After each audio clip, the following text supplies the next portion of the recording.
All right, everybody, welcome into the High Noon Stream. I am Pugs Moran. We do this every Monday through Friday, noon till, well, just about whenever. That's kind of how we say like noon to 2, but I don't want to commit to 2 because sometimes it might be 1:45. Sometimes it might be 1:30. Sometimes it might be 2:30. It all does depend on what's happening on this day. All right, I've got a lot happening on this day. Let me turn this up a little bit. I got hi, Bill. How are you, Bill? Byron's here. Jeff's here. Al's here. Come on. Come one. Come all. I got a lot going on today. It's a very busy day. It's another shitty, rainy, gray day. I think it's getting colder, though. That's good. I want it to get colder. I don't want it to be rainy, gray, and like 86 with like 90% humidity. Ugh, no thank you. It's going to be if it's going to be gray and rainy, then let's get it into the 50s. Yeah, let's get it down. Let me wear a nice sweater. Maybe I bust out a jacket. Maybe that's what I do. I don't know. Got a lot to do today. It's the kids' weekend, so I got the boy this weekend. That'll be very exciting. I've got a special mansplaining show tonight. Tonight we're doing mansplaining from 9 to 11 right here in Dallas on 97.1 The Freak. Myself and Dr. Robert Schwartz. So come one, come all. 9 o'clock tonight, mansplaining on a Friday night with Pugs and Dr. Schwartz on 97.1 The Freak. You can listen on the iHeart app. Like if you guys listen, you're not in market or whatever, or don't even use a radio anymore, which is pretty common. You can use the iHeart app. Just go to the iHeart app and just do 97.1 The Freak. Oh, and by the way, any of you people, come on, I need people. Hit me up on Facebook today. Hit me up on Twitter.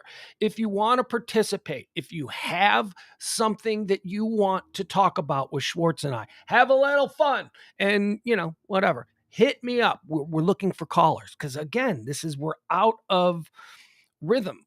We have no rhythm on the show. I'm not complaining. I'm not complaining about mansplaining. I'm loving what we're doing with mansplaining. But as far as like a static time, I don't mind being moved around because I am enjoying seeing the different days and the different kinds of audiences that we get with different shows. Typically, the show is supposed to air on Saturday and Sunday nights, but we've been getting moved around to a couple of weeknights here and there. We got a Monday coming up in, I think, a week or so. We're going to be doing a Monday show. So, it's nice. But it's hard to like build consistency, with the audience when we're constantly jumping around. So that's not, look, we're at a point right now where you just got to figure out which is more important, right? So is it more important to be in the same spot over and over again so the audience finds you? Or is it more important to test all the different day parts and get an idea, or all the different show nights and get an idea of, what we're doing? I don't know. We'll see. Oh boy, hold on. Okay, hold on. I got a problem. We got a problem here before we get going. And we got a lot of stuff to get into today. Hold on. I got to fix something. You know how my problems are with the power cords. I had a power cord just come out. And I need it. So let's plug back in. Don't mind me, folks. Be there in a minute. Oh, well, that'll do it. That's it. All right, now I see the problem.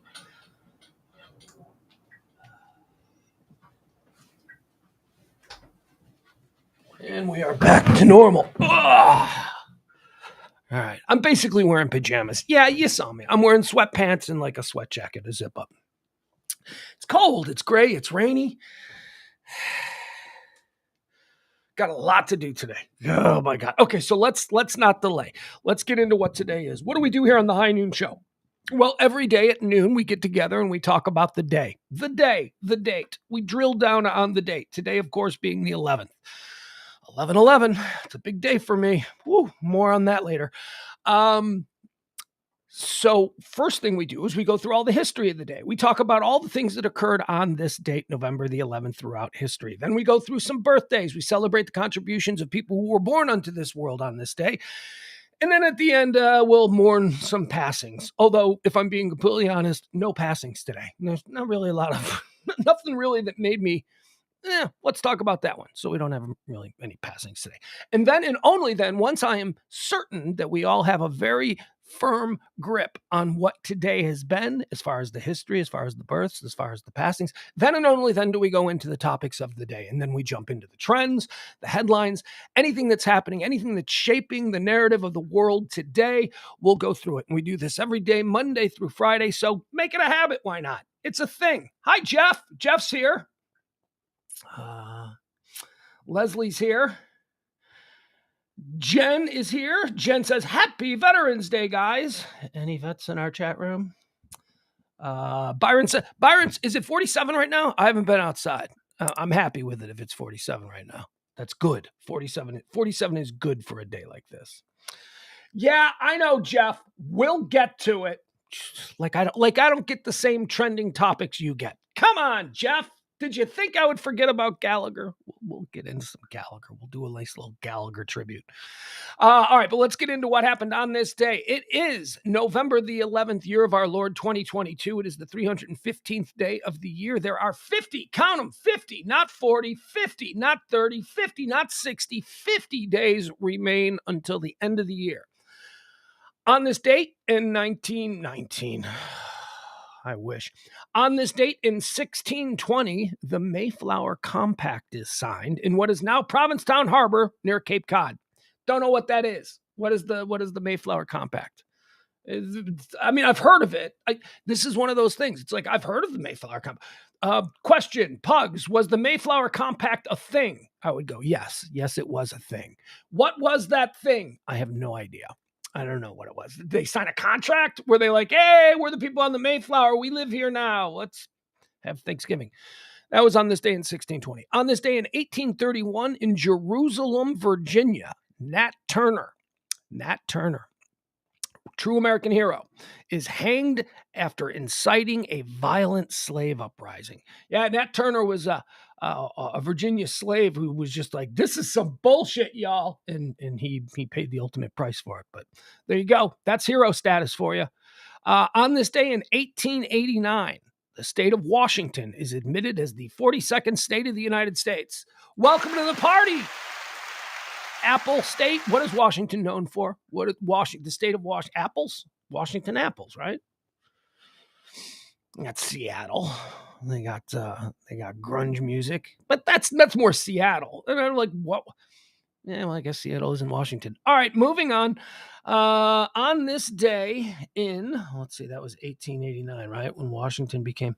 All right, so on this day in 1918, World War I, Germany signs an armistice agreement with the Allies in a railroad car in the forest of Compiègne. It's like a fancy French spelling. Compie, Compie, crazy little umlaut thing, Gne. We'll just call it Compiègne. Yeah, so this is where the war ended. World War I ended. In a train car, middle of a forest in Compiègne. This is basically the reason World War II started. What happened on this day is essentially the reason why World War II started. The Germans were brought to heel in such a manner that generations that would follow would just be angry at the world and the rise of Nazism. There you go. On this day in 1967, Vietnam War, in a propaganda ceremony in Phnom Penh, again, here we go, Cambodia. I don't know how to pronounce it. I've seen this word a million times. Pyongyang. In a propaganda ceremony in Phnom Penh, Cambodia, 3 American prisoners of war are released by the Viet Cong and turned over to the New Left anti-war activist Tom Hayden. This was such bullshit. This was such a self-glorifying bit of nonsense. Tom Hayden, he's an activist. He's a lefty, hippie, radical, all that stuff. Whatever. I don't give a shit. This was some dumbass shit by a kid looking to get some attention. If he was on Instagram at the time, this whole event would have been Instagrammed. Look at me getting the prisoners back. I mean, first of all, why was it bad? Because it made the enemy, who were doing some we need to rehash the Vietnam War, but it made the enemy seem sympathetic. It made the enemy seem like they were something other than what they were. And it was all done for the self-glorification of Tom Hayden. And in the moment, it's like, oh, but at least he got 3 lives back. 3 lives are more important. Thousands of people are being slaughtered every day in this war. They're working on this. It didn't make any sense. Through that, he self-glorified himself. It was all about him. It wasn't about, and it was also illegal. It was, he went against United States policy. It was a problem for him. But anyway, that happened on this day. The Palestinian, on this day in 2004, the Palestinian Liberation Organization confirms the death of Yasser Arafat. Remember that dude? Remember that Ringo Starr looking dude? Yasser Arafat. Ringo Starr and Yasser Arafat looked like the same guy for about 10 years in the 80s. Maybe it was like 77 through like 87, but they looked like the exact same guy. And on this day, Yasser Arafat passed away. Terrorist. Fuck him. Born on this day. Let's do some birthdays. Born on this day in 1821, Fyodor Dostoevsky. That's right, one of the great Russian writers. You guys know, I've told you, I'm like a freak for Russian history. Not so much Soviet history, which occurred with the rise of Lenin, but before that, like the crazy czarist era of Russia, with Catherine the Great and Peter the Great, and all of that kind of stuff. Ivan the Terrible. I loved all that stuff.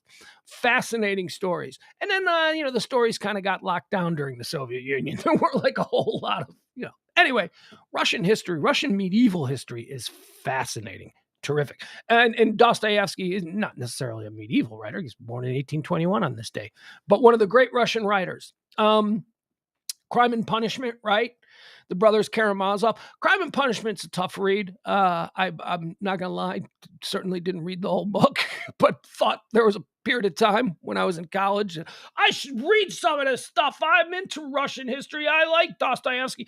Crime and Punishment, couldn't get through it. Brothers Karamazov. Saw the movie. There was a movie, Brothers Karamazov, that I enjoyed. But Dostoevsky, the best thing that Dostoevsky ever did, and if I'm being honest, it's the only book that I've read from him cover to cover, The Idiot. Did you guys know about The Idiot? Oh my God, The Idiot was such a great book. The Idiot is the story of a guy who is actually a perfectly realized human being. He is kind, he is generous, he is decent, he is fair, he is lawful, he is all of these incredible things. But because of the world he exists in, he's seen as an idiot by everyone, like the village moron. Dostoevsky. That dude had some crazy things. The Idiot. Born on this day, 1821. Fyodor Dostoevsky. Born on this day in 1885, George S. Patton. How about that, man? Old blood and guts. I don't know. What was his nickname? Was that his nickname? Something like that? Patton. Born on Veterans Day. God, doesn't get much more perfect than that. Born on this day in 1922, a great American writer. Although I'm not really all that into him. Kurt Vonnegut, born on this day. Slaughterhouse-Five, right? And a bunch of short stories. That's Kurt Vonnegut. All right. Born on this day in 1925, Jonathan Winters. Oh, he was a genius. No, he wasn't. You know what? I'm sorry. Jonathan Winters was an amusing dude who was, mentally unstable. He had some real serious entire life. He was, and, they put him on stage, and it turned out that his proclivities for made him some money. And they were like, hey, let's put the crazy guy out on stage. And then backstage, he has like a breakdown and he gets taken off on a straitjacket. This was the life of Jonathan Winters. It's not him that I didn't like. He seemed like a decent tortured dude. He had my compassion. But I don't like that form of comedy, man. I'm sorry, but Jonathan Winters and his acolyte, people like Robin Williams, Jonathan Winters, Robin Williams. When Robin Williams would come out on a talk show in like the 1980s or 90s, I was like, I'm out. Click. I can't take that. Everything is funny. Everything's a joke. He does like 1,000 things, and like maybe one or two of them are funny, but the rest of them are just like, oh, what are we doing? We're watching this guy bounce off the walls, and it's just not funny. Oh, I get it. He did a funny voice. Oh, that voice had a lisp, so that must be his gay character. It was just so stupid. Robin Williams, Jonathan Winters, that anything can be funny. No, anything can't be funny. People can be funny, people can be amusing, but that's not the basis for an entire act or career, for that matter. Robin Williams knew that. That's why Robin Williams became a serious actor. He knew there was nothing there. He knew that he couldn't really. He didn't want to do that. Robin Williams is why he stopped doing stand-up. Robin Williams, people forget, was like the biggest stand-up comedian in the world. And he was like, it doesn't fulfill me. Yeah, it doesn't fulfill you because you do a whole bunch of cocaine, you get up on stage, and you just start ranting about wallpaper for an hour. That's... But happy birthday, Jonathan Winters. A lot of people love you. A lot of people call you a genius. You're just not my cup of tea. Born on this day in 1948, Mutt Lange. That's right. The guy who gave the world both AC/DC and Shania Twain. Yeah, that's a guy with chops. Mutt Lange, born on this day in 1948. Sorry, Robert John Mutt Lange. Born on this day in 1950. We're going to spend a little second on this guy because this is a guy that I actually know. Come on, man. Jim Peterick, born on this day in 1950. Angriest horns in a pop song ever. All right, so yesterday I was talking about, it was the Edmund Fitzgerald anniversary, and I talked about, was the Edmund Fitzgerald a regional song or a national song? Turns out it was a national song. The record, the Edmund Fitzgerald, was a hit, but it seems to have staying power. There were a lot of hits in 1975, but we can't just necessarily recall them all or sing their lyrics word for word. But so I was wondering, I was like, why do people in the Midwest seem to know the wreck of the Edmund Fitzgerald song more than people in Texas or other places that I've known people from? And it's because there was a thing called the regional hit. And although Edmund Fitzgerald wasn't a regional hit, it was a national hit. It did sort of stick around longer. It's a part of the fabric of the Great Lakes region because of the subject matter of the song and the wrecking of the boat. Anyway, was this song, let me play this song for you. Was this song a regional hit? This is the Ides of March Vehicle. Listen to the song, because this song is like, this is like one of the most, I don't know. It's a very Chicago song. This is a band that's from Chicago, but this particular song and this particular music has been used in everything around Chicago for the last 40 years. It's just, and I don't believe I've ever heard it anywhere else. And there's probably a good reason for that. I want you guys to listen to the lyrics to this song. This song is called Vehicle, and it is entirely, without question, about a dude, probably a pedophile, pulling up alongside a little girl walking down the street and trying to coax her into the car. That's what the song seems to be about. So let's listen to the lyrics. And then you guys in the chat room, you tell me if this was a national hit or is this just regional. Listen to the lyrics. The guy who wrote it, Jim Peterick, it's his birthday today. All right, listen.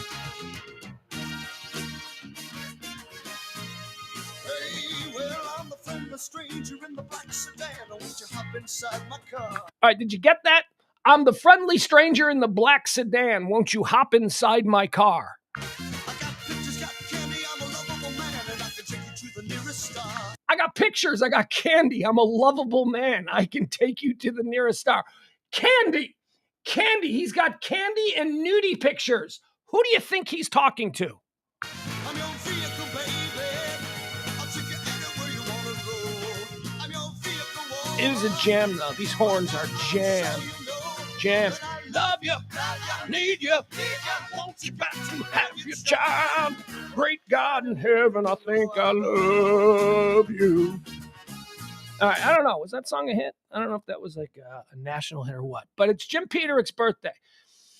Now, why is Jim Peterick interesting? He's a guy that I've known or crossed paths with probably for 40 years now, working in radio. He's a staple of, if you're a big-time Chicago radio jock, you're buddies with Jim Peterick. Jim Peterick is a local band guy, although I think that was kind of a hit. And I know that, like, The Letter, my baby, she wrote me a letter, but he was also involved in that. So I don't know. Anyway, so I know I've known Jim for years, and he's a really awesome guy. He's a totally unassuming dude. He's just like, hey, yeah, man. I'm like, well, when I knew him, he was like in his late 50s. Hey, man, I'm like in my late 50s, and I had a bunch of hits, and now I never moved to Hollywood. I just kind of still live in the neighborhoods, and it's pretty cool being me. And that's like totally, this dude was like a legit rock star who, and you're saying, you're like, oh, Really, Pugs? A legit rock star? Nobody knows that song. Yeah, no, you don't. But then after that band, he formed another band and they had a couple of hits, most notably this one.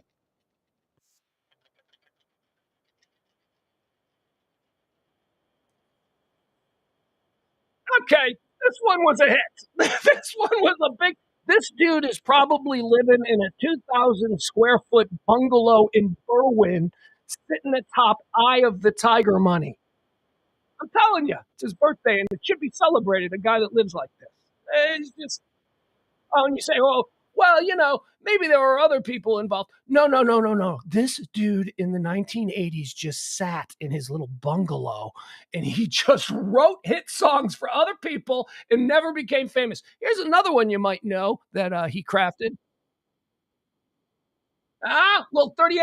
Sure, he's writing for 38 Special too. Not only that, but writing their biggest songs. All right, so there you go. He formed Survivor. He's the leader of Survivor. You know the band Survivor? That's the other thing that he did.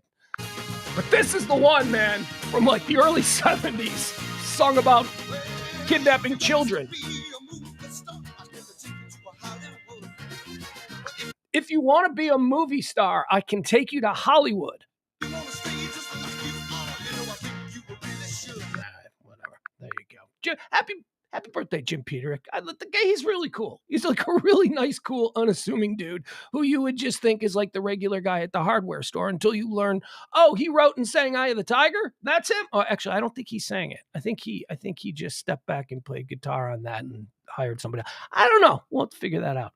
Also celebrating a birthday today, born on this day in 1951, Mark Summers. A Double Dare, right? He was the dude that created all those game shows for Nickelodeon. Born on this day in 1951, umbilical cousins with Mark Summers.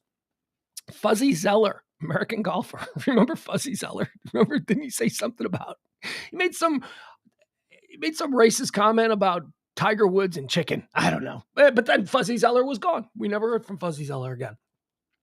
Hey, how come nobody complains about Fuzzy Zeller being canceled back in 1998 or whenever the hell that went down? He got canceled. Marshall Crenshaw, born on this day in 1953. I don't know. He's got like one really great song, and yet he seems to be famous. And I'm like, but he's only had one really great. Anyway, Marshall Crenshaw. What's the Marshall Crenshaw song?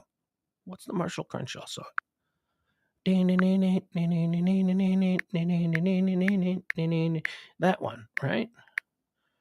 Marshall Tucker Band. No, I don't want Marshall. There we go. All right, what's the? Yeah, this is it. Okay, right? This is like the only Marshall Crenshaw song I know. It's a good song. It's a great song.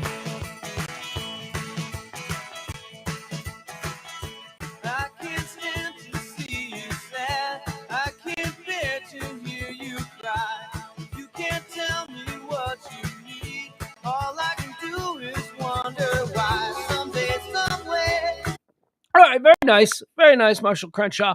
Also born on this day. Are they umbilical cousins? Hold on. Are they umbilical cousins? Let me see here.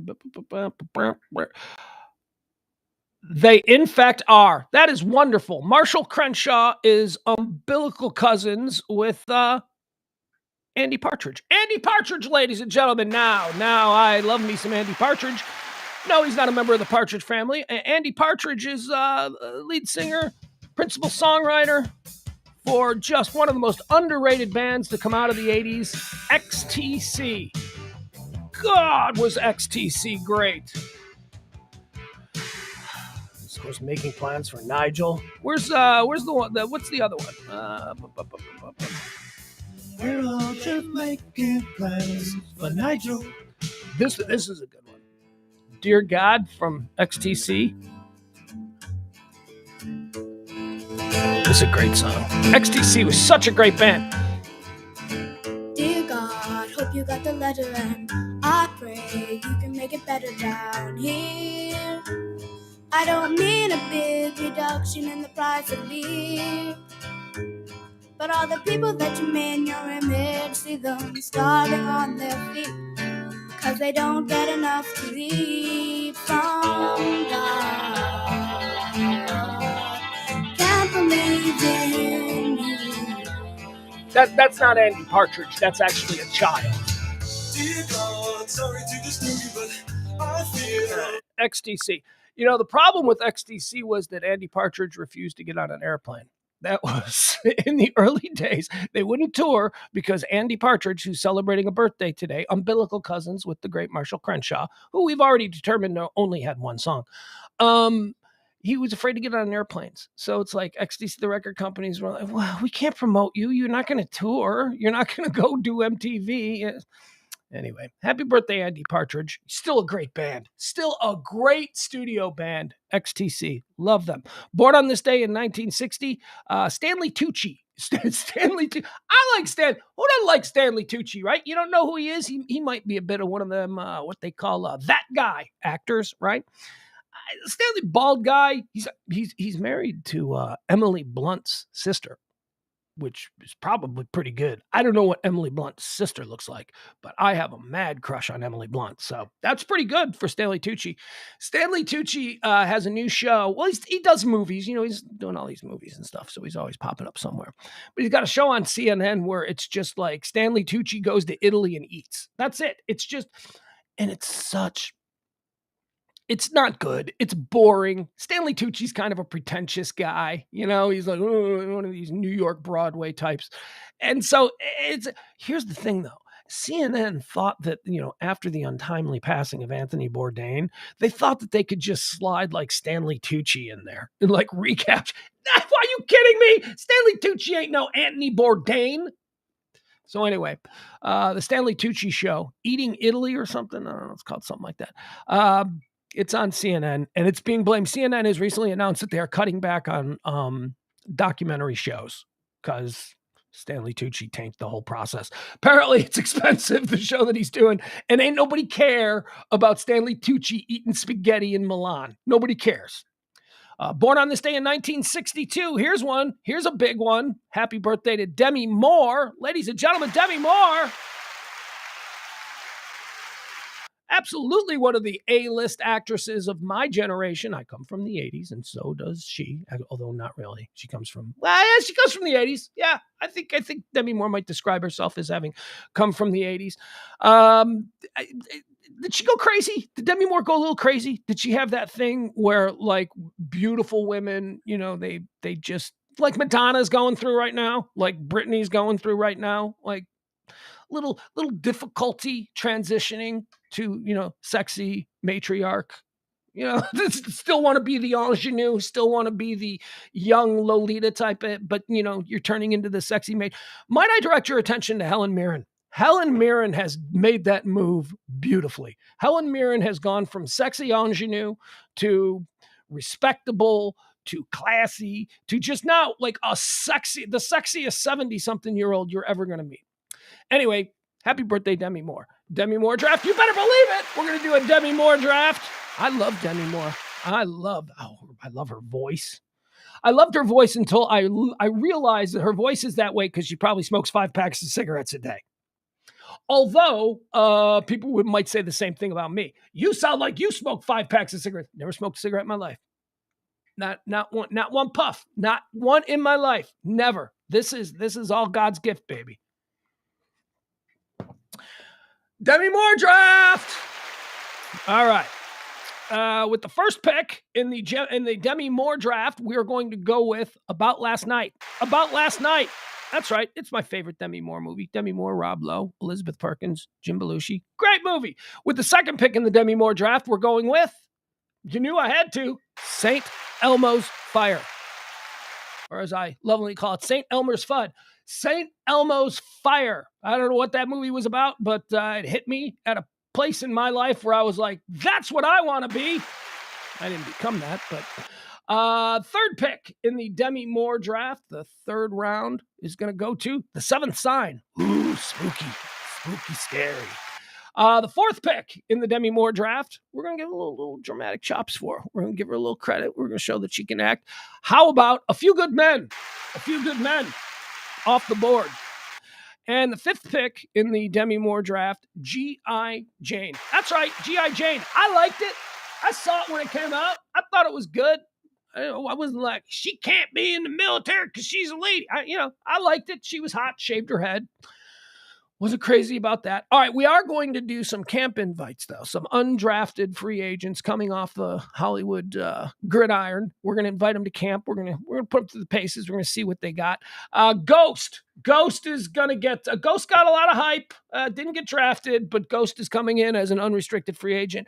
Blame It on Rio, her first movie with Michael Caine. First time I noticed her. Better believe that's coming to camp. I'm going to watch that again. 19-year-old Demi Moore running around in a bikini trying to seduce old man Michael Caine. Hell yeah. Blame It on Rio's coming to camp. Wisdom was good. Wisdom, Emilio Estevez, right? It was when she was like tied up with Emilio Estevez. Wisdom's a good movie. Striptease is coming to camp, and One Crazy Summer is coming to camp. There you go. It's a Demi Moore draft. Born on this day, also celebrating a birthday in 1964, Callista Flockhart. Ally McBeal.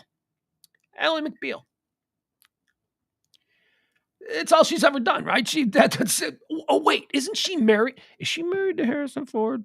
She's Callista Flockhart. Callista Flockhart's married to Harrison Ford. If that's the deal, is he? Are they or were they? Are they still? I don't know. I don't care. Ally McBeal, happy birthday to her. Born on this day in 1974. Oh, God, here we go. Another big one. Ladies and gentlemen, happy birthday, Leonardo DiCaprio, celebrating a birthday today. Let's see, let's move on. You mean you're not going to do a Leonardo DiCaprio draft? I am. Leonardo DiCaprio draft. With the first pick in the Leo draft, we are going to go with Catch Me If You Can. Second pick in the Leo draft, we're going to go with Once Upon a Time in Hollywood. I love that movie. I've seen that movie like 5 times. Third pick in the Leonardo DiCaprio draft, we're going to go with his portrayal of Howard Hughes, The Aviator. The Aviator was so good. Fourth pick in the Leo draft, we are going with, this is so deep. This could be a 15-round draft. Seriously. Dude, I didn't even, well, you'll see. Fourth pick, Gangs of New York. Fifth pick, final pick in the Leo draft, Wolf of Wall Street. Look at that. Catch Me If You Can, number 1. That's my favorite Leo movie. I love that movie. Catch Me If You Can, Once Upon a Time in Hollywood, The Aviator, Gangs of New York, Wolf of Wall Street. And guys, we're not even inviting anybody to camp. His filmography is so deep, and there's so many. I mean, Gilbert Grape. Look, there's just a whole bunch of stuff there. So just, it's a pick'em he doesn't do bad movies. He really doesn't. Leonardo DiCaprio has never done a stinker. He may have done something that was a little bit overly dramatic and maybe a little bit slow to some people's taste. But Leonardo DiCaprio has never done a stinker. Absolutely everything on his filmography can be invited to camp. All right, that's it. No deaths. Like I said, there, nothing earth-shattering. I guess it's a good day to be a celebrity and not die on November the 11th, because there's really not, throughout history, not a whole lot going on there. Let's move into the trending topics, because that's what we do here. We talk about all the things that are trending. Kherson is trending. Haven't talked much about it. This is going ebb and flows, right? The war in Ukraine. It's like for 1 week, it's all we'll do is talk about the war in Ukraine. And then there'll be nothing for like a month. And then, when last we left the war in Ukraine, the Russian military was going all in, man. They were taking Kherson. They were shelling it mercilessly. They had taken control of the major Ukrainian city of Kherson, and they were waving that flag, and they were putting up the Russian hammer and sickle. I don't know, it's not a hammer and sickle, whatever it is now. Whatever the flag is, they're raising that flag over Kherson. The mighty Russian military has taken a major city in the Ukraine. Kherson has fallen. Oh, to those people, the brave souls of Kherson. So that was when last we were covering a couple of weeks ago. Well, today Kherson's trending because guess what? Whoop, whoop, whoop, whoop, whoop, whoop, whoop, whoop, whoop, whoop, whoop, whoop, whoop, whoop, whoop, whoop. That's the sound of the Russian military running out of Kherson. They've been pushed back. The city of Kherson has been retaken by the Ukrainian army. The flag of the Ukraine is flying proudly once again above whatever is left in Kherson because Russia bombed the hell out of it. Also trending today, it's Veterans Day. And when I say trending today, Veterans Day, I mean, if you go to Google Trends and you look at the top 200 trends, they all have something to do with Veterans Day. Veterans Day, November 11th, the day they signed the armistice at the end of World War I in the train. We learned about it earlier, in the train car in the middle of the woods in Colonel, France. Quick story about veterans. So, a couple of years back, I started to work with a couple different veterans organizations. One of them, my friend Rob Barr, hireahero.org. He got me started. And then I went into Chicago and I started working with some other groups there and some groups here in North Texas. And you know, I went into that line of work because I was personally at a point in my life where things weren't going really great. And, you know, we all know I suffer from depression and, you know, I went into some pretty dark holes and all that kind of stuff. But I remember thinking to myself that when I was doing that work, and it was not easy. Anybody who thinks asking people for donations to support veterans causes is easy work, it's gut-wrenching work. It wrecked me over a period of time. It wrecked me. Doing that work wrecked me because there was a sort of a bullshit among the people that I recognize very. I'll give you a quick story. So we had this nice meeting, and it was with a fairly large company in Chicago, and we were looking for them to sponsor a coat drive for veterans. It gets cold in Chicago, so we were going to do that. And all that we require, it was a very little amount, and it was all tax deductible. It was a write-off for them and all that stuff. And they wouldn't do it. They said no. And it was a very nice meeting. And they were like, no, we can't do it. You know, we just think that right now, you know, we're spread too thin with our community donations and all that kind of stuff. And as I was walking out with to the parking lot to our cars, one of the women who was there with me, we walked by her car and she pointed at her bumper sticker and she had a support the troops bumper sticker. And all I could think of was, well, that was pretty easy for you to do, huh? You just slap that bumper sticker on and look at you, you're supporting the troops. But when somebody actually comes to you in the community and says, hey, we'd like your company to get behind this, you're like, oh, we can't do that. We'll put the bumper sticker on. So my feelings on the whole veterans thing is kind of tainted from working with those. Just seeing how people are so quick to say that they care about veterans, but when it comes time to actually do something and help your community, and maybe not even, I mean, with the groups that I was working with, we weren't, Hire a Hero is national and they're terrific, but I started working for more community groups, you know, groups that met at the VFW hall and stuff like that.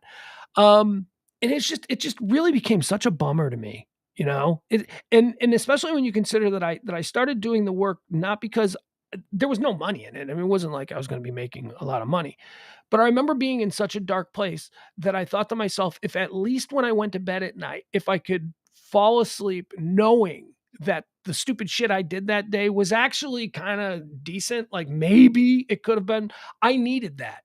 Because at that moment in my life, I felt like such a worthless black hole of suck that like I needed anything. So I jumped wholeheartedly into the whole veterans thing. And then after a couple of years, it just became so depressing to me. Oh, Mr. Popular, I'm doing my veterans rant and you're going to interrupt me? Oh, look at this. It's a veterans group. It's a veterans group looking for a donation on Veterans Day. Well, I'm going to let you go to voicemail because I'm telling a story about how people don't donate. So how ironic is that, huh? Anyway, happy Veterans Day. Appreciate the veterans. Appreciate what they do. For a lot of people, I mean, I came to learn, you know, a lot of these people, they didn't join the military out of some great sense of patriotism. They joined the military because for a lot of these people, it was the only opportunity that they had at that point in their life. And for many of them, they used it as a life-defining tool, as something that, like, you know, got them to a place in their life where they maybe otherwise wouldn't have gotten to without the military. Now, that's not to say that a bunch of people don't join the military because they're hoo-ah and love America, but it does. It provides opportunity for a lot of people. And the trade-off on that is, should push come to shove, we're going to table the opportunity and you're going to have to go fight. You're going to have to go do things that ain't no civilized individual go on do. right? But that's the burden that we put on them. And they do it and they come back. And a lot of times it's like, hey, thank you for your service. And then we just turn our backs on them. So happy Veterans Day. But basically, piss off if you're driving around with one of those bumper stickers that says I support the troops, but then have done nothing else ever to support the troops, especially in your local community. I might suggest hireahero.org. They do really good stuff. So that's the other thing that really upset me. So I went to this conference in Washington, and it was a conference with a bunch of other veterans groups. And the biggest veterans groups, like the big ones, the big with the names, I'm not going to say any names because there's no mileage in trashing charitable organizations. But like the little group that we were with, staying in a hostel, right? Because we don't spend money on that kind of shit. With our little freaking folding table in our banner that we bought from Go Signs, right behind us. We're sitting there doing our thing for veterans in our specific community, and then you see the big ones walk in. You see like the guy who runs, Broken Soldier, or whatever the group is. You see these guys walk in, and they walk in their $5,000 suits with their giant entourages and in the train of black SUV limousines that pull up, and you're just like, how much fucking money are you guys spending on that bullshit? And then it turns out like a year later that one of the guys who runs the biggest one in America, yeah, he had a 12-car garage. He's running the organization because he really cares about the veterans, but he's got a 12-car garage. Oh, and a private jet. So look, just be careful. Just be careful. This is why I say just support the community groups. Don't go with the big nationwide ones that have like, we've got $100 million operating budget and a board of directors who take. That is not who you need to be giving the money to. You need to be giving, if you're going to support veterans causes, support them at the local level. Find people in your areas. Fix your backyard. Don't worry about sending a check to some group that's based out of Maryland or wherever, right? Just work on your own community. That would be my advice to you as somebody who was in the veterans charity game and is now out. So happy Veterans Day. Also trending today, crypto bust. Apparently the crypto bros are not having a good week. I don't know what any of this is about. I got like $3 worth of crypto. I once had like $15 worth of crypto, but that's down now to like maybe even nothing. I don't know what any of this stuff means. So if you folks do, maybe you can help walk me through it. So I don't know. Sam Bankman-Fried has stepped down as FTX CEO as his crypto exchange files for bankruptcy. I don't know what that's about. Sam Bankman-Fried's cryptocurrency exchange, FTX. Is that a big one? Is that big? Maybe. This is like CNBC. So Sam Bankman-Fried's cryptocurrency exchange, FTX, has filed for bankruptcy. Alameda Research and approximately 130 additional affiliated companies are part of the voluntary proceedings. Let's see here. They filed Chapter 11 bankruptcy protection in the United States, according to a company statement posted on Twitter. Bankman-Fried has also stepped down as CEO and has been succeeded by John J. Ray III. Getting all the regular people in there. All right. So Samuel Bankman-Fried has been replaced atop this Ponzi pyramid by John J. Ray III. Approximately 130 additional affiliate companies are part of the proceedings, including Alameda Research, Bankman-Fried's crypto trading firm, and FTX.US, the company's U.S. subsidiary. I don't know what any of this means, but apparently some bad stuff's happened with crypto, and if this is something you're interested in, feel free to go investigate on your own. But crypto bust is trending. Obama Presidential Center is also trending. This is going on in Jackson Park. That's in Chicago on the south side right there. And what I consider to be as close to the Garden of Eden is I just love that neighborhood. That is my favorite neighborhood in Chicago. Hyde Park, Jackson Park, Kenwood, whatever that area is there. It's the University of Chicago meets the lakefront, meets Jackson Park, meets Washington Park, meets the Museum of Science and Industry. It is such an incredible place in America. It is diverse. It is middle class. It is safe. It's got everything. It's got a college camp. So they're putting in the Obama Museum right there, the presidential museum, because that's his neighborhood. That's where he lived. That's Obama's America right there. And apparently they found a noose. They found a noose at the construction site. Yeah. Stop it with this stuff. Foundation officials are condemning a shameless act of cowardice and hate at the site of former President Barack Obama's Presidential Center in Jackson Park on Thursday morning. Officials say that a noose was discovered at the project site and construction has been halted. We reported the incident to the police and will provide any assistance required to identify those responsible. Lakeside Alliance, the construction team building the center, said in an emailed release. It's got to be a construction worker. It's got to be a construction worker. It's got to be. You tell me there ain't some Fox News loving, union construction worker who is happy that he's got a job until 2025 because this job is not going to be done until 2025. So he's got a gig for the next 3 years. And he's going to... What is this about? This is so... Because it's got to be the construction workers. It's got to be the construction. There ain't nobody in the Hyde Park area that lives there that is going to put a noose up at the Obama. It's just not going to happen. It's as hard to believe as the Jussie Smollett bullshit, where Jussie Smollett was attacked, but this is MAGA country. No, it's not. It's River North in Chicago. River North in Chicago is not MAGA country, okay? That story was ridiculous from the guy. This seems kind of sketchy. Like it's not going to be, people from Indiana are coming over to storm Hyde Park. I don't think so.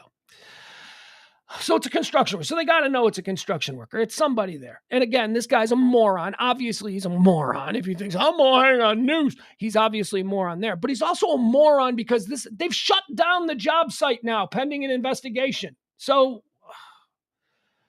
they're offering a $100,000 reward to help find whoever was responsible. Boy, $100,000. That's going to shake some of the other day laborers' trees, huh? These dudes that work on this site, if somebody knows which one of these numbskulls did the $100,000, shit yeah. Dude, I'm doing drywall in this place for 10 hours a day. I'm non-union. I saw that dude pull that noose out. I'm going to turn him in and get me my $100,000. Says our priority is protecting the health and safety of our workforce, the construction company said. We have notified authorities who are investigating the incident. All right, there you go. So stupid. It seems to me to be a non-story that is being turned into a story because, it concerns race. If nobody reported this, somebody just went, oh, look, some idiot, a noose. Oh, really? There's racists in America? Oh, and then just throw the noose out and go on with your day. And we don't have to have all of this pearl clutching about what is the state of the world. We know what the state of the world is. It's pretty jacked up. But we don't need this this doesn't need to be a story. No, we need to throw we need to throw a spotlight on this. Oh my God, the spotlight has already been thrown on racism in America. Okay, it's everywhere. We know it's a problem. Some of us are actively and wishfully thinking about ways to maybe make it better for people in this world. But that's not going to happen because, humanity is flawed. School bus is trying to, okay, here we go. Here's another one. Just remember what I just said there. This one also comes from Chicago. This is another, Chicago, my hometown. So did you hear about this? This one's on the north side. So the Obama Library and Museum, Presidential Center, whatever the hell they're calling it, but it can't just be a museum. Every other president has a presidential museum. We got to have the Obama Library Center. No, Presidential Center. Whatever. Sounds more important, I guess. So that was on the south side where that happened. So on the north side, check this out. On Kristallnacht. Kristallnacht was just the anniversary of Kristallnacht, the night where the Nazis sent all the Hitler Youth and all the thugs into the Jewish areas to burn their stores and, basically just wreak havoc.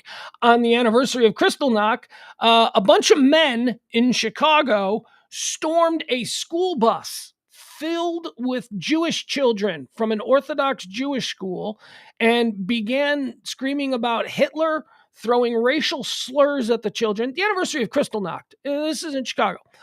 Racial slurs at the children, and then doing high Hitler salutes before running off. Chicago police are looking for a group of men who stormed a school bus where they spewed anti-Semitic slurs and threatened to harm a 12-year-old boy in the West Rogers Park neighborhood on Wednesday. Rogers Park, very Jewish neighborhood in Chicago. The bus was dropping off elementary students from a local Orthodox Jewish school when around 5 p.m. in the 2800 block of West Jerome Street, the men entered the bus, according to Chicago police, who said nobody was physically injured.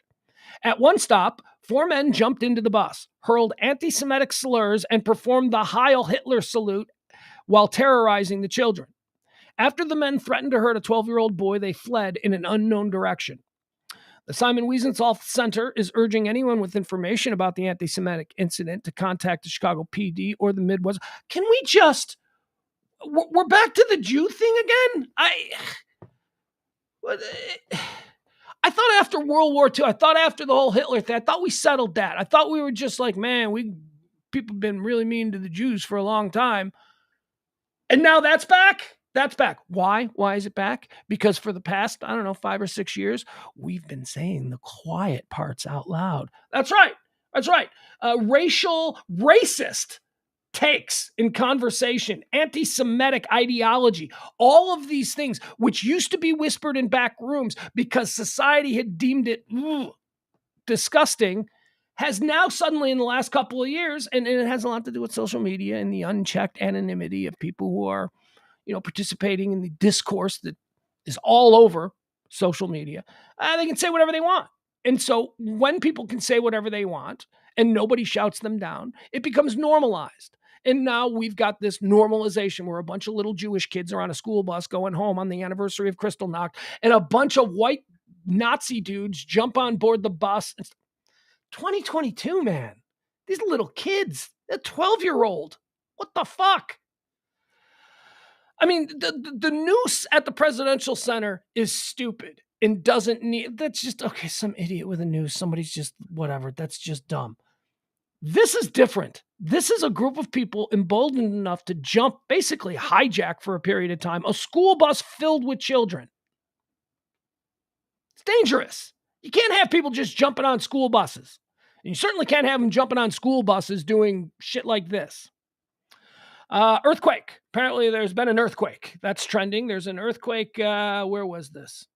Tonga. Pretty powerful one too. Tsunami warnings all throughout the area, and keep an eye on that one. I don't even know where Tonga is. Where is Tonga? It's Tonga. All right. So if I had to just guess based on nothing, I would say Tonga is like Hawaii, like over by Hawaii, right? Somewhere. Tonga sounds like it would be in the Samoa region, Well, I don't know what that part of what's that part of the world? I call it the Hawaiian Islands, but what's that part of, what is that? Polynesia? Can't call it that. Why not? I don't know. Can we call it Polynesia? Is Polynesia, is that racial? I don't know. I don't know if it's racial. Might be. We used to call that part of the world Polynesia. I don't know if we still can. Chick-fil-A still has Polynesian sauce, right? So maybe we can still say Polynesian. I don't know. Hey, that'd be a fun little exercise.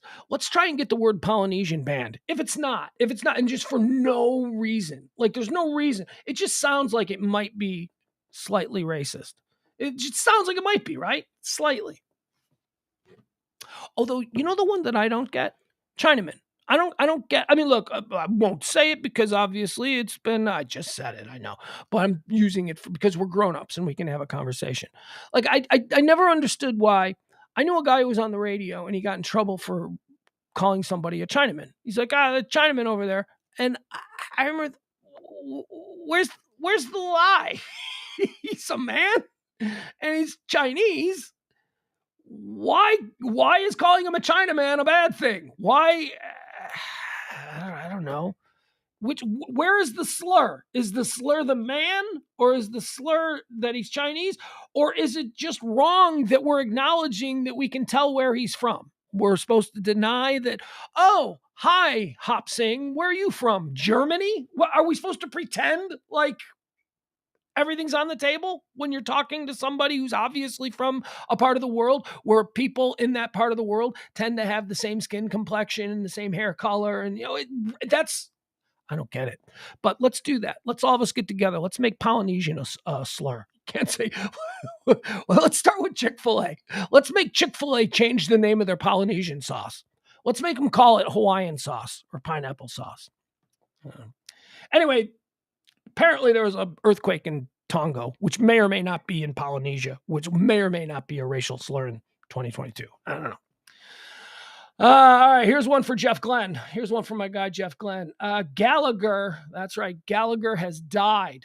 Gallagher, the comedian, he died. This is here. Let's do the story here. Okay, so I've told my Gallagher story before about how I met Gallagher twice, two different radio interview situations. Once when I was an intern and once when I was a host. And he was the one as a host, he was really defensive, like he was on guard, like he was used to people just making fun of him, and so he was ready to not go with that, and so there was a weird vibe. And then there was the time when the host I was working for as a producer was interviewing him, and so I had to do a pre-interview with him in the green room, and he was a dick. He was like a dick. He was not nice. He did not want to be involved in the pre-interview. He was reading his newspaper. I had to ask him questions multiple times. He was not nice. Now he's dead. And I've told those stories about my Gallagher run-ins a couple of times about how I don't think he was such a nice guy. And now I feel like a dick because he died today. But you know what? People who aren't necessarily nice people, they die all the time. Bad people die every day. And I don't know. My personal experience with Gallagher was that he wasn't a nice guy. But however, I also have to hold out the idea that I met this guy 2 days out of his life, right? He's like 80 years old or whatever he was. Maybe I caught him on 2 bad days. I don't know. Maybe people are complicated. Maybe he just didn't like doing radio interviews. Well, which I would say, then don't do radio interviews. You've committed to do a radio interview. You don't have to come in and be a dick about it. Okay. You're selling tickets. That's the whole reason you're here. There's something in it for you. Yeah, I don't know. Comedian Gallagher, famously known for smashing watermelons as part of his legendary act, has died. Gallagher died while under hospice care in the Palm Springs area early Friday morning. His manager tells TMZ that Gallagher died of massive organ failure. He had been in ill health for a while, suffering numerous heart attacks over the years. The rep tells TMZ that Gallagher stayed on the road touring America for decades. He was pretty sure he held a record for the most stand-up dates. While Gallagher had his detractors, he was an undeniable talent and an American success story. Yeah, he sure was. You can't take that away from him. Gallagher is one of the biggest and most successful comedians of easily, if you were to say between 1980 and 2000, Gallagher, 20 years, man, 20 years as a road warrior, 20 years of playing stadiums and theaters and having HBO specials and all of that kind of stuff. I mean, he maybe never got the big sitcom deal, but Gallagher was a successful, important comedian. And he did, prop comics. I don't like prop comics, but dude, he was funny. He was funny. I remember being a little kid, like 10, 11, 12 years old, and he was my favorite comedian. He'd get out, he'd start smashing things with that giant hammer. It was hysterical. And not only that, but he was pretty witty. Like if you watch an old Gallagher special now and you just, the way his patter and the way he's a witty, funny guy. Maybe he leaned a little bit too hard into the Sledge-O-Matic thing, and that became his sort of career-defining bit. He never really tried to reinvent, but why fix if it ain't broke? You know what I mean? Yeah. Gallagher started working as a comedian after college, getting his big break after appearing on Johnny Carson's Tonight Show. Oh yeah, that's the other thing. Johnny Carson hated him. Gallagher was one of the most popular comedians that the Tonight Show could book, but Johnny didn't like him because Johnny didn't respect him. Johnny didn't like prop comedy. So Gallagher appeared on the Tonight Show like dozens of times, but only once with Johnny Carson. All the other times they would book the producers of the Tonight Show would book Gallagher when there was a guest host, because Johnny didn't want him. Johnny was like, I don't want that guy. But, it worked for him. What else do we have here about Gallagher? Gallagher's since become a pop culture phenomenon, getting parodied and referenced over the years for his act, most recently being played by fellow comedian Paul F. Tompkins in the Al Yankovic story. Have you guys seen that yet? I think that's I don't know what it's on. It's on one of the things. It's Harry Potter's playing Weird Al Yankovic. It's pretty funny. It's totally absurd. The last movie that Weird Al made, he made UHF, right? UHF, which was like a low budget comedy film that he made in the late 80s. UHF is a funny movie. Weird Al, I don't know why Weird Al didn't make a whole bunch of UHF type movies after that, but he didn't. He made UHF. This one is sort of in the vein of UHF in that it's absolutely absurd. The story that is told that is supposed to be the life story of Weird Al Yankovic is absolutely absurd. It's like Forrest Gump silly, right? Like there's no way this is real. This is not Weird Al Yankovic's real story, but it's pretty enjoyable. It's pretty enjoyable. I enjoyed it. I love Weird Al, so it was fun. And Weird Al's in it too. Weird Al plays one of the Scotti brothers, the guys who ran the record company that first signed Weird Al Yankovic. Gallagher's dead at 76 years old. The other interesting thing about Gallagher is that about the deal with his brother. Gallagher had a little brother named Ron who came up with a scheme where he approached his brother and he said, well, here, actually, I think I got it here for you. In the early 1990s, Gallagher's younger brother, Ron, asked him for permission to perform shows using Gallagher's trademarked Sledge-O-Matic. Gallagher granted his permission to his brother on the condition that Ron, who shared a strong likeness to Leo is the real Gallagher's name is Leo, who shared a strong likeness to Leo, and his manager clarified in promotional materials that it was Ron Gallagher people were paying to see, not Leo Gallagher. Ron, the fake Gallagher, Ron typically performed in venues smaller than those in which Leo Gallagher performed. After several years, Ron began promoting his act as Gallagher 2. Ron's act was promoted in a way that left unclear the fact that he was not the real Gallagher. This, and also Ron's offstage troubles. He was a bit of a troublemaker, Ron. Well, look, I think that Leo, I think that Full Metal Gallagher had an edge to him. I only met him twice. There was an edge to him. So I imagine how the lesser, more insecure Gallagher brother behaved. Gallagher initially responded. Ron's act was promoted in a way that left it unclear whether he was the original Gallagher. This and also Ron's offstage troubles left a strain on Leo's reputation as well. Leo Gallagher, initially responded by requesting only that his brother not use the Sledge-O-Matic routine. Ron, nonetheless, continued to tour as Gallagher 2 using the Sledge-O-Matic. In August of 2000, Gallagher sued his brother for trademark violations and false advertising. The courts ultimately sided with him, and an injunction was granted prohibiting Ron from performing any act that impersonated his brother in small clubs and venues. The injunctions also prohibited Ron from intentionally bearing any likeness to Leo, which is difficult when you're brothers, right? Like you're not legally allowed to look like your brother anymore. There you have it. Gallagher dead at 76. Yeah, he wasn't just the guy. That's all I'm saying. People are people. People are different. People are individuals. People are complicated. He was a complicated guy. It made a lot of people laugh. A lot of, more than I could say. You know what I mean? So whatever. Well done. Well done, Gallagher. You got your money. You had some fun. You made people happy. And you were a dick to me when I was like 24 years old. But that's okay. People. Netflix is trending because Netflix is getting into the live streaming game. That's right. The Hulu's got it. The YouTube's got it. The Prime's got it. Everybody's getting into the live streaming. These platforms that used to just be on demand, the Netflixes and all that stuff, they're now getting into the live streaming game. And Netflix is going to jump into the live streaming game with, and I'm telling you, this is going to be big, a live Chris Rock concert. That's right. Netflix is going to do their first live streaming event, and it's going to be a Chris Rock concert. It's going to be early in 2023. So I think they're saying so. Chris Rock, ever since Chris Rock got slapped, Chris Rock's been out on tour and he's been working up material. And, that was the thing we said after he got slapped by Will Smith. He's going to have a whole fresh hour, and I can't wait to see it on the slap. Well, it looks like Netflix is going to do that live. They're going to stream Chris Rock's. Netflix sets first live streamed event with Chris Rock special for early 2023.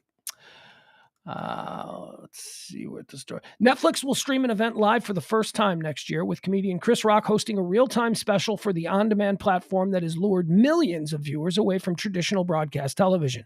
The comedy show, which will be Rock's second for Netflix after 2018's Chris Rock Tambourine, will be available to watch in early 2023.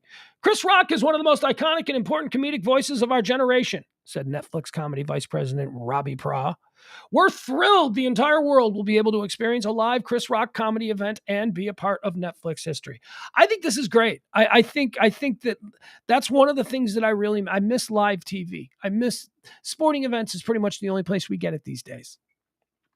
So this will be fun. So something live. I mean, that's actually not true. With streaming, I mean, YouTube, we watch people stream live all the time. You're watching somebody stream live. So I guess in my mind, I don't consider it to be the same thing. But, good times. Netflix going to get into the live streaming game. Also, another little thing coming out of Netflix here. How about this? Look at what's trending, or at least it was earlier. Ladies and gentlemen, I present to you the new brand of Netflix Sports. That's right. Netflix is not only going to get into the live streaming business with a Chris Rock special. That's how they're going to kick it off. Netflix is also currently investigating ways to become partners with established sports leagues. Prime did it. Prime got in heavy with the NFL. Netflix is looking to get into live sports games and streaming. They are quietly bidding at streamers quietly bidding on leagues and rights. Netflix is looking to get off the bench and into the live sports game. All right. That's very exciting. You know what I would think would be a natural for them? Formula One. But Formula One just signed a big deal. Nobody made Formula One the sport that it has become in the last 2 years. Nobody deserves more credit for that than Netflix. It's the Netflix series Drive to Survive that started airing about 4 years ago that, took us time, a lot of us. But once we all stumbled on this reality series, it's like the Real Housewives of auto racing. It's awesome. Drive to Survive on Netflix. It has become like their most popular reality series. And what we've seen in the years that followed, that Formula One globally has exploded almost entirely due to new interest in the sport because of this Netflix series. So I would say Formula One would be like, because it's hard for me to watch Formula One. I got to watch it on the ESPN Plus app and whatever. I'd rather just watch it on Netflix. Over the past few months, the streamer Netflix has been quietly looking into acquiring the rights to a number of leagues and events. Deadline can confirm. In particular, deals were under discussion for several tennis tours. Ugh, Netflix tennis? Ugh. As well as purchaser of the World Surf League. Surfing? What? As the Wall Street Journal first reported earlier today, pursued to a variety of degrees. None of the agreements ever came to fruition, though. Okay, good. I don't want tennis or surfing on Netflix. That's not what I'm talking about. Even with all the big leagues and events from the Premier League to the NFL world, cricket, and the Olympics tied up in long-term deals, the streamer remains on the hunt. Let's see. Sports is the baseline now. We all know it. And finding the right properties, the right league is a priority. But it is always a question of the right league, the right deal. A Netflix insider told Deadline. Officially, Netflix had no comment when contacted by Deadline on whether or not they were bidding on sports events or leagues. Not that the streamer has been sports free. Besides documentaries on the beautiful game and more, Netflix has heavily invested in getting on the track with Formula One, Drive to Survive, what I just told you. The high-profile and high-octane docuseries kicked off in March of 2019 and has been renewed in May for a 5th and 6th season.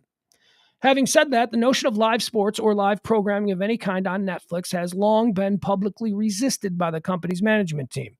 But the realities of 2022, when the company experienced rare declines in its subscriber numbers and an accompanying sell-off of its stock, have forced a reconsideration.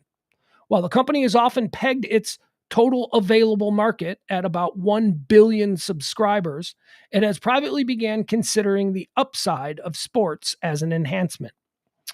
All right, so there you go. Maybe we get it. What would I watch on Netflix?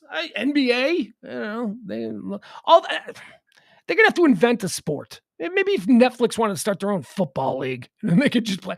I don't know. But I do think that's important. I do think live television on these streaming platforms, whether it's, Chris Rock specials or some sort of news offering, some kind of live news, some kind of live event. That's the only thing I miss. I mean, I love the on-demand world where it's like, oh, what do I want to watch? Let's look, and the world is my oyster. Anything that I could possibly. But sometimes I like to just have stuff put in front of me and discover it on my own. You know what I mean? I was thinking about that the other day. I used to come home, sit on the couch, pick up the remote control, and just start the channel search. If anything caught my eye, I'd stop for a while, and then I don't do that anymore.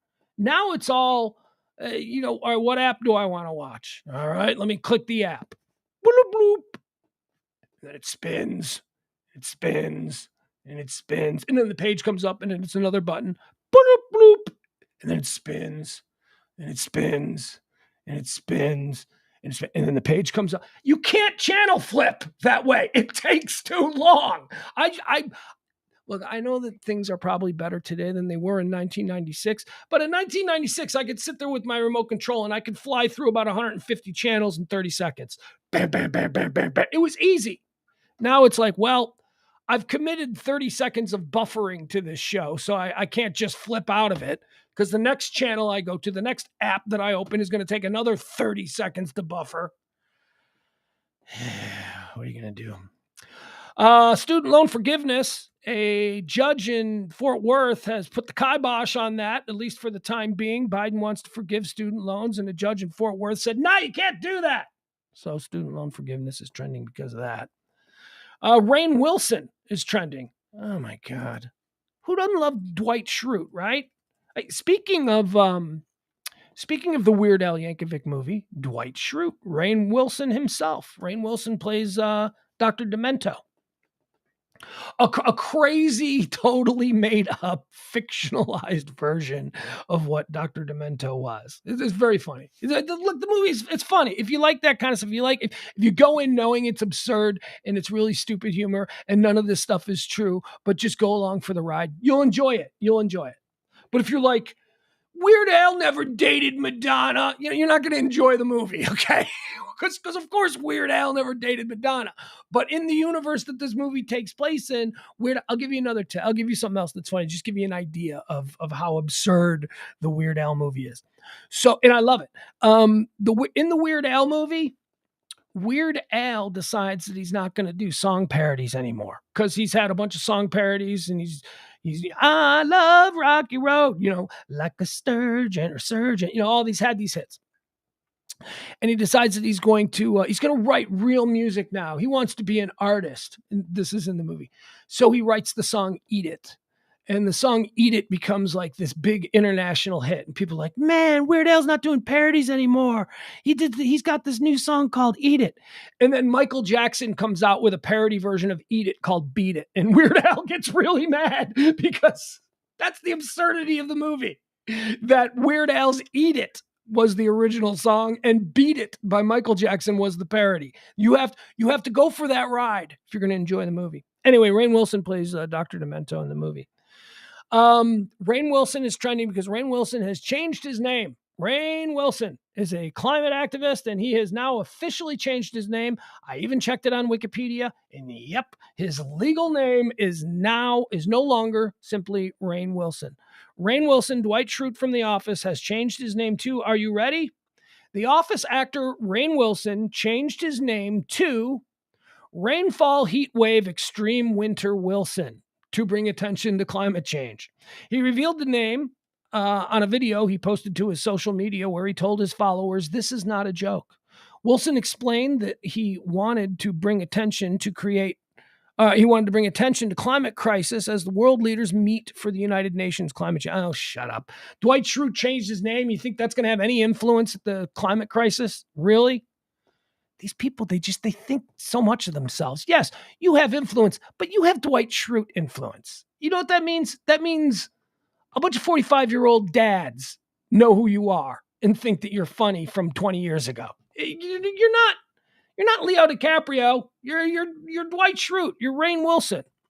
And by the way, Rainn Wilson is another one of these people. You know, I always tell you how children of rich people, they get to go to Hollywood and they get to try and they get to go on all the auditions because they don't have to have jobs where they, bust tables and miss out on big breaks because, well, they couldn't get someone to cover their shift. That's how normal people have to go out to Hollywood and make it. But these rich kids all get sent out to Hollywood by their wealthy parents. That's Rainn Wilson. Rainn Wilson has wealthy parents. Rainn Wilson went to New Trier High School. He's a Wilmette kid. Rich kid.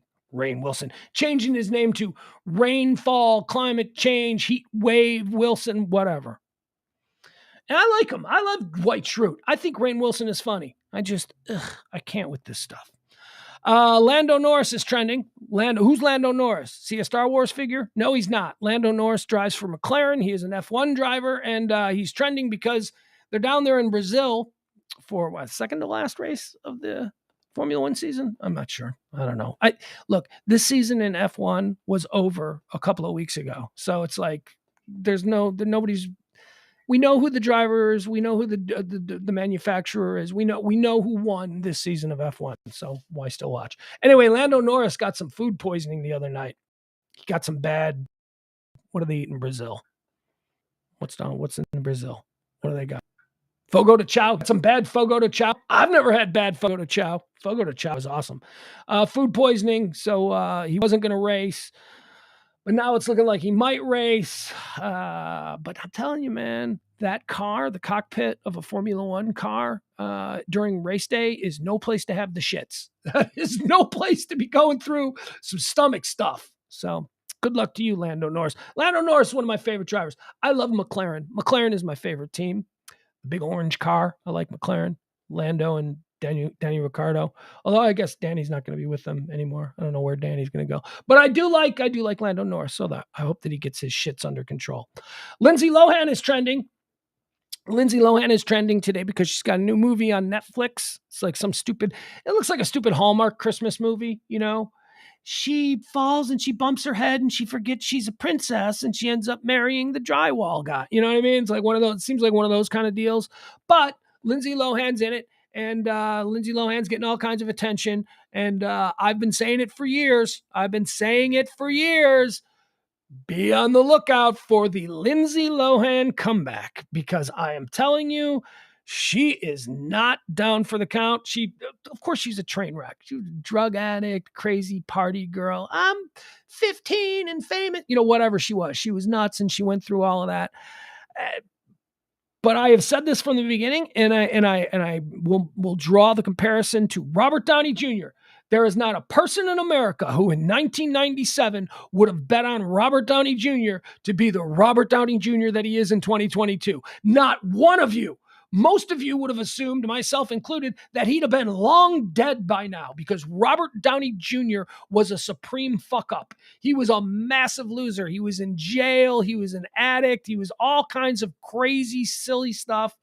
And now look at him. Robert Downey Jr. is the A-list of the A-list in Hollywood. We love a reclamation project. We love to make somebody a star, destroy them, and then wait a little bit and then rediscover them and act like they were geniuses all along. And I'm telling you, Lindsay Lohan is a talented actress. She is, she was a superstar at 15 because she had that X factor. She had that thing that separated her. And every role that she has done, she's got that thing. Yes, she's a screw up, or at least in her past life when she was a younger woman. Total screw up, made all kinds of whatever. You know how she was raised? Have you ever seen her family? Oh my God. So I've been saying for years, Lindsay Lohan is coming back. And so Netflix, she just signed a big deal with Netflix. She's got 4 Netflix movies. The first one is this Christmas one. Another one is something more dramatic. I don't know. I'm telling you, don't be sleeping on Lindsay Lohan. I would not be surprised if in the year 2030, Lindsay Lohan is winning an Academy Award for something. And people are like, oh, she's been through so much. Like, yeah, you people made fun of her. I made fun of her too. There was a lot to make fun of over the years. Lindsay Lohan was a train wreck. I'm just saying, don't sleep on her. She's got something. There is something there, and Hollywood loves a reclamation project. Lindsay Lohan could be back. Oh, good Lord. What is this about now?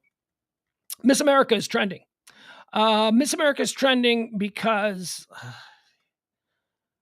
you guys. All right, so it's not Miss America. It's like one of the regional Miss America qualifier things in New Hampshire. So this would be like Miss America, New Hampshire, who will now go on to compete. Whatever. I don't know the exact deals. But transgendered biological male wins local Miss America beauty pageant. Nice story, I guess. And then they show a totally misleading picture, which okay. Oh, you know what? Here, I'll read you the story, then I'll show you how they mislead you. This week, a transgendered teenager in New Hampshire became the first to win a local Miss America organization beauty pageant, which right there in the title, kind of weird in 2022, but okay, we're still doing them. That's fine. If you're telling me that the purpose of this exercise, and it's something that's happening out in the open, so this isn't like some weird Nazi white supremacist meeting. This is an open event, right? This Miss America. So if you're telling me that this thing is happening in public and it's open, and the goal is for me to determine which of these women are the most beautiful, okay, I'll do it. I'm just telling you, by 2022, that seems a little troubling, but fine. We're doing it. We're doing it. So the transgendered woman, who was a boy, who is becoming a woman, enters the contest and wins the New Hampshire. So now they've got a transgender, and you know what? Hey, I don't care. I don't, whatever. I haven't seen a beauty pageant in probably 20 years. The contestant, whose name is Brian Nguyen, he's Vietnamese, I'm guessing, with that last name. Brian, Brian, Brian Nguyen. But he prefers you to pronounce it Brianne. No, Brian, Brian. You're not. All right, what are you doing? Are you asking me to incorrectly pronounce the name Brian to Brianne because that's what you're most comfortable with? Is that the ask? That is the ask. Then fine. Then I'm fine with it. No skin off my back. But let's not pretend like the natural way to pronounce Brian is Brianne, because it's not. It's Brian. But again, this is what you want. And I'm fine with it because it doesn't really matter to me. But again, we are acknowledging that Brian is not pronounced Brianne. All right, so Brianne wins the Miss Greater Dairy Miss America qualifying pageant. Okay. So here, let me show you these pictures. Let me show you how misleading this is. Let's get it here. Dun, dun, dun. All right. Because we're interested, right? We want to see what she looks like. Here we go. All right. So here's the headline. Transgender biological male wins local Miss America beauty pageant. That's wonderful. And then they show the picture and you're like, wow, holy cow. You know what? That's wow. Okay. Look at that. Look at the picture that they show. Pretty cool, huh?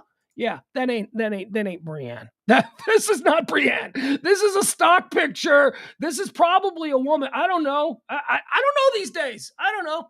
Whatever. This one, I could see. I could look at this person and I would go, yeah, she could win a beauty pageant. Okay. So now let's get a look at Brianne, who won this Miss America qualifier. Okay. So that's not her. That's not the picture. Here's the real one. There we go. All right. All right. Do you see her there? See her there? Can we make it bigger? Hold on, I don't even know. Can we make it? I don't want to make it bigger. Okay. Boy. All right. So this is Brian right here. Look at all these other little girls. All these little girls, they've been through the pageant system, and they probably practiced their routines, and they probably tortured their dads and little brothers doing their tap dancing things in the living room for the past 6 months in anticipation for this contest. And yeah, and Brian wins. Brienne, I'm sorry. This is the most beautiful woman in Derry County. It is an overweight, large woman, trans, but what are we doing here? Is it a beauty contest? What is happening here? Because, again, you are holding this event publicly. This isn't something going on behind the scenes. This is something that society openly accepts. It's going on. And it's a contest it's a beauty pageant. It's called beauty. So maybe I'm misinterpreting that. Because that's really a sliding scale, isn't it? What one person finds beautiful. Because what I'm telling you here is that I do not find Brienne more beautiful than any of the other contestants here. I'm sorry if I was casting my vote for who's the most beautiful woman in this pageant. It's not going to go to Brienne. It's not. I'm sorry. I'm sure that there are people out there who would find that look to be very attractive. Just not me. Just not me. That's just not my thing. Okay. But there you have it.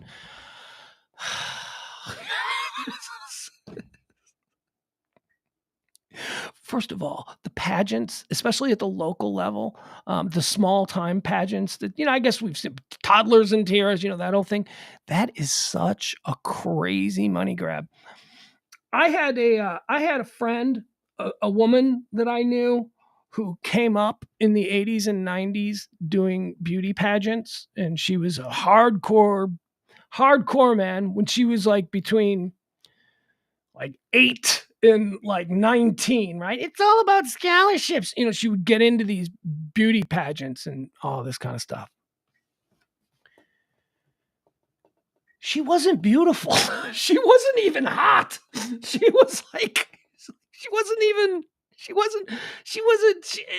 I'm like, wait a second. So you're in these beauty pageants, and like, well, I was a nice person. I wouldn't be like, you're ugly. No, I was just like, that's great. And you've won some of these. Yeah, I've won. And like, she's got things that she's won. And I'm like, huh, interesting.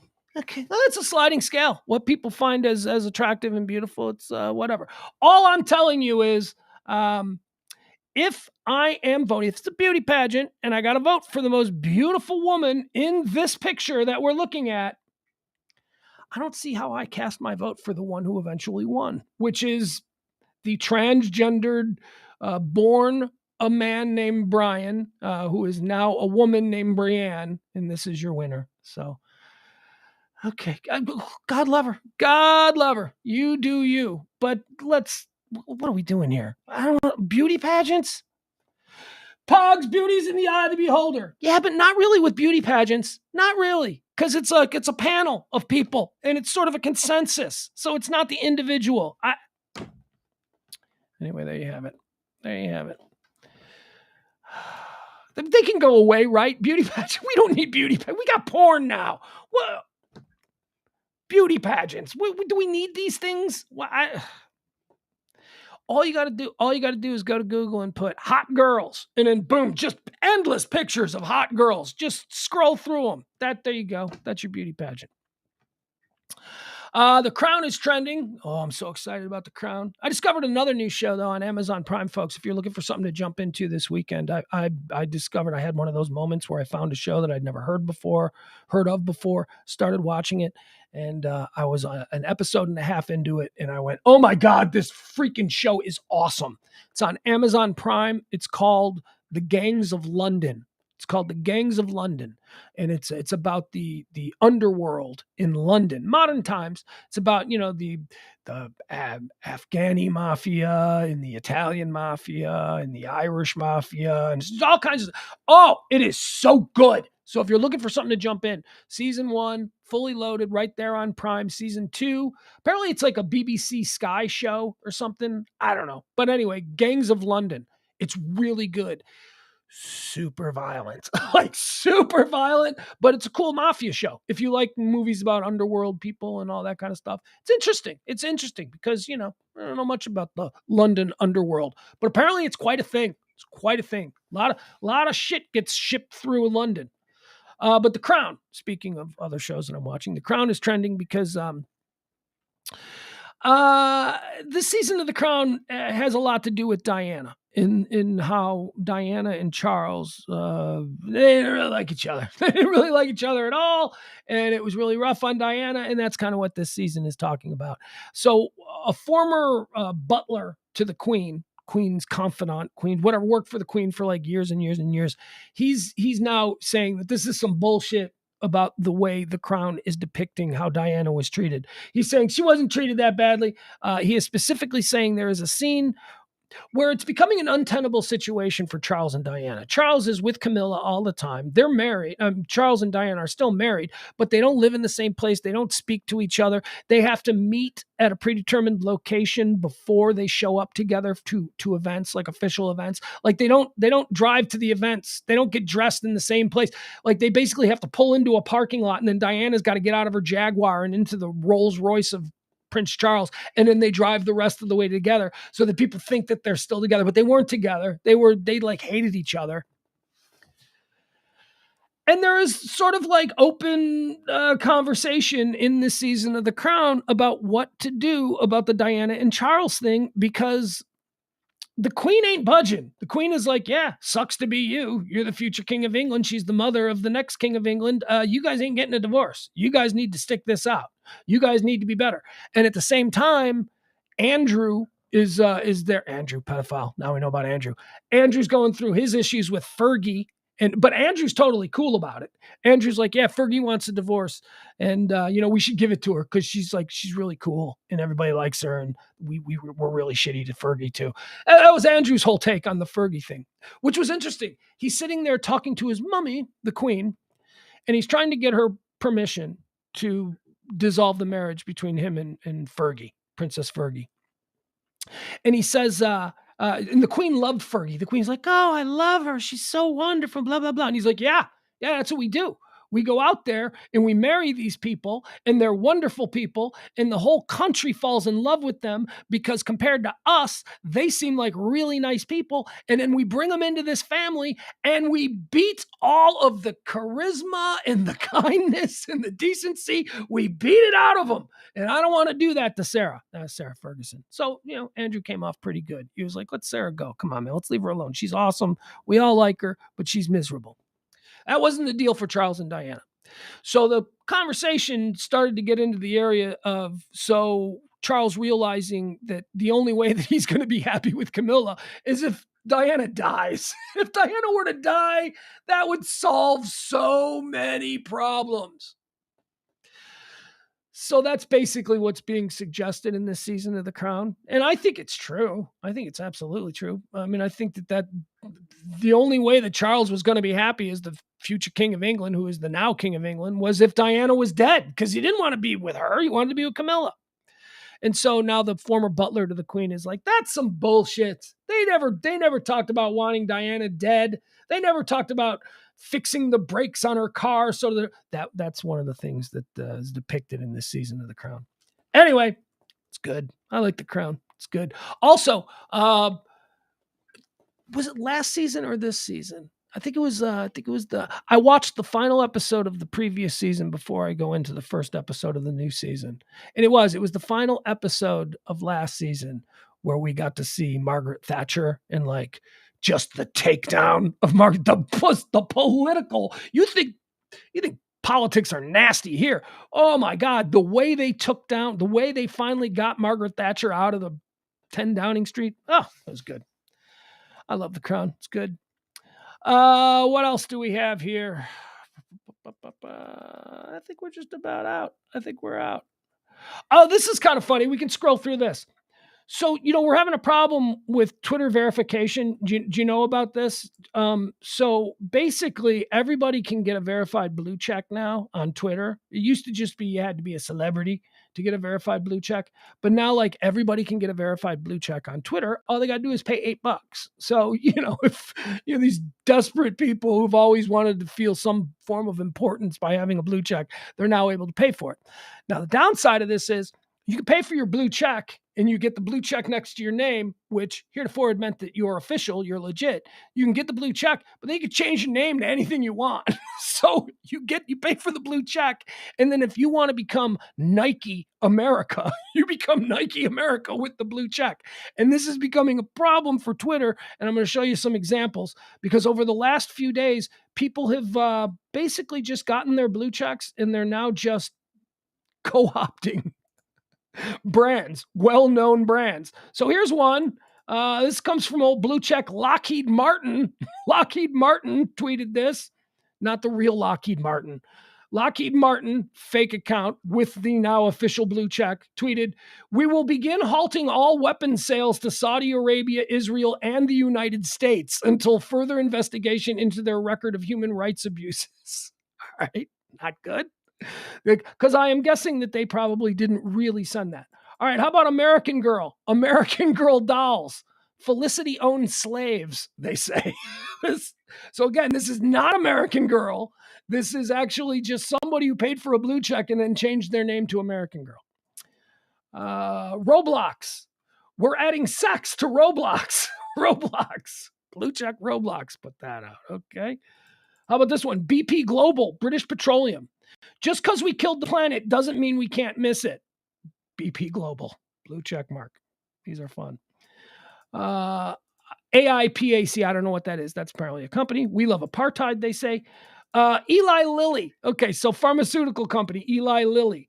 Wait a second. Is profit-motivated medicine bad? Shit. Eli Lilly also tweeted with their blue check, "We are excited to announce insulin is free now." Oh boy. Oh boy. Chiquita Bananas, they put out, "We apologize to those who have been served a misleading message from a fake Chiquita account. We have not overthrown a government since 1954. That's good. Oh, and Elon's own Tesla has taken some heat. Tesla official breaking: a second Tesla has crashed into the World Trade Center. That's not funny. That's never going to be funny.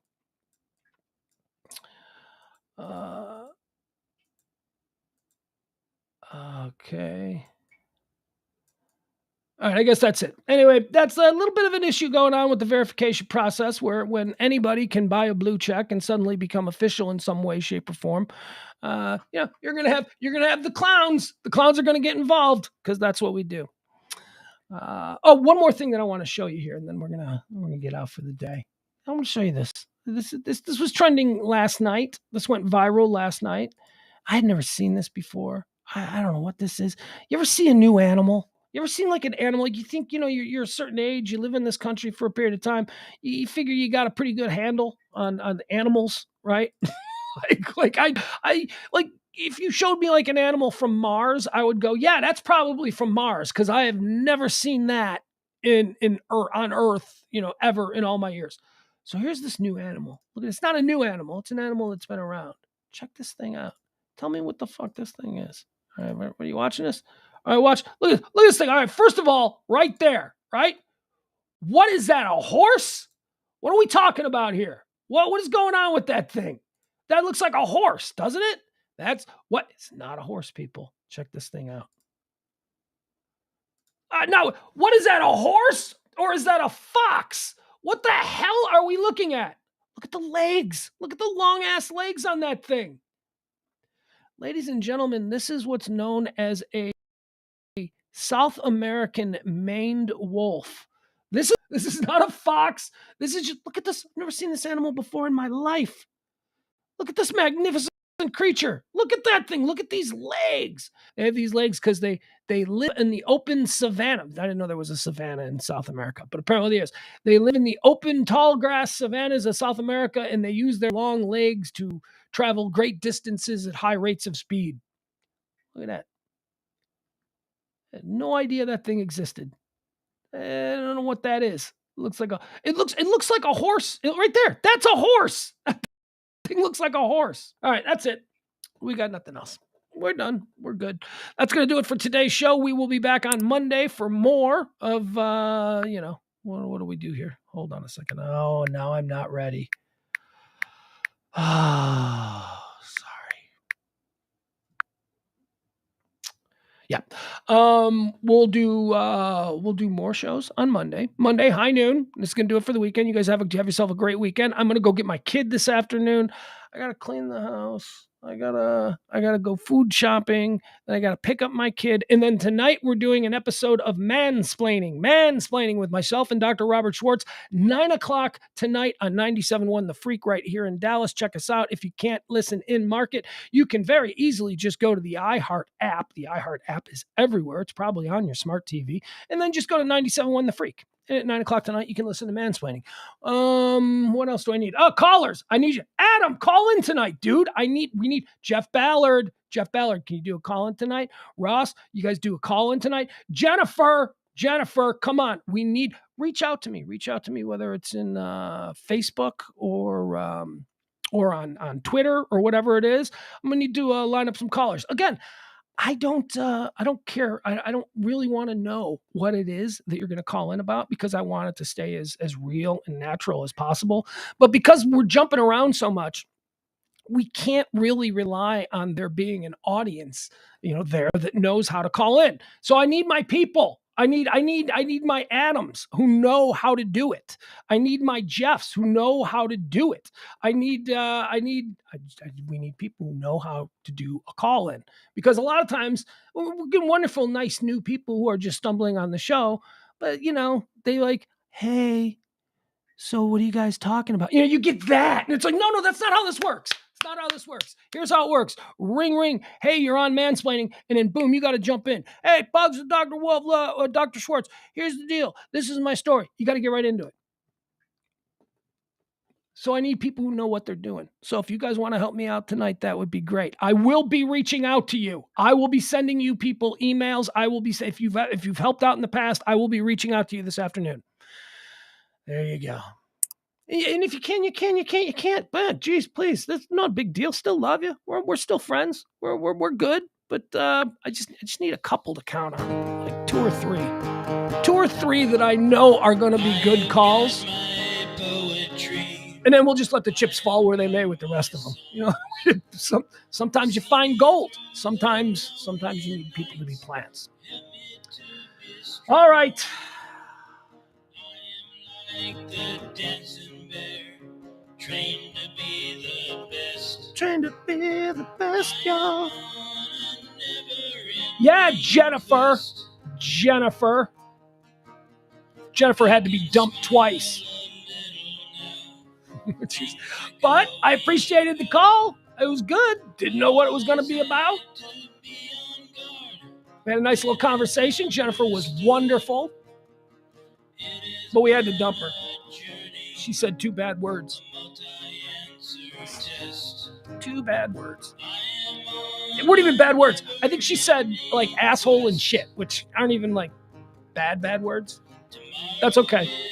You can make up for it tonight, Jennifer. You can make up for it. The best is yet to go. All right. I got so much nonsense to do. I'm going to be reaching out to you people. I'm going to be hitting you up. Wait a second. Adam's like, hold on. If I get a break, I'll call in. DM me for what I'll call in for. No, dude. Adam, you're too good. I can't feed you one. Adam, you got to have your own shit. You bring fire. You're a world-class radio station caller going on 20, 30 years now. You don't need to be fed something. Although if you need something, I probably can't come up with something. What do you mean? Like, I think we should be getting a lot more calls from like Uber drivers and food delivery guys. I don't know why we're not getting more calls from Uber drivers. Uber drivers, I get. Uber, Lyft, and all that, I get. Because you can't be calling in and doing a wacky radio show when you got somebody in the car. But you don't always have somebody in the car. You're alone sometimes. And food delivery drivers, I was a food delivery driver. That's all we do is spend time alone in our cars. I don't need no 401. Adam's got one. Of course, Adam's got one. Adam's awesome. He's good. Here's the other thing I say. I don't know what it is that Adam's got, but he's going to bring it, and we're going to fight about it. That's what's going to happen. That's that magic Pugs and Adam chemistry. Maybe not. I think people would be surprised to learn that Adam and I probably agree on far more than we disagree on. But there's no fun in agreement, right? You got to have that adversarial thing. All right, I got nothing. Yeah. Adam says it's hard when I have a passenger, but I'll take my dinner at 9. Okay, all right. We can arrange that. I get you in first. Get you to the front of the line. Start out with some Adam Rain of Smoke. That's good. Love it. All right, rest of you, be expecting my texts because I'm going to need to line up at least 2 or 3 of you.